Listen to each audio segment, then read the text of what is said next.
mikono. Wewe binadamu unayo mikono, hauna mikono. Na Biblia inasema nitabariki kazi ya mikono. Sasa hebu angalie nyoka, tumfundishie hizo sifa mbili ambazo wewe unazo yeye hana. Lakini angalia nyoka anafanya nini? Nyoka ana uwezo wa kufanya mawindo yake, akakamata mnyama ambaye binadamu atahitaji mtego au atahitaji kutumia nguvu nyingi kumkimbiza. Nyoka anakamata sungura. Sungura ambaye anachana mbio. Ukipanga kukuzani na sungura unaweza ukavunjika miguu. Lakini nyoka hahitaji presha ya kukimbia. Why? Yeye anatuliaga. Anaenda kwa busara.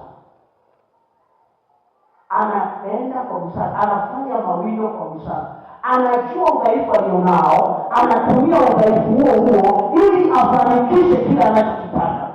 So unahitaji kujua ni eneo gani ni dhaifu na utumie udhaifu huo ili kupata kile unachokitaka.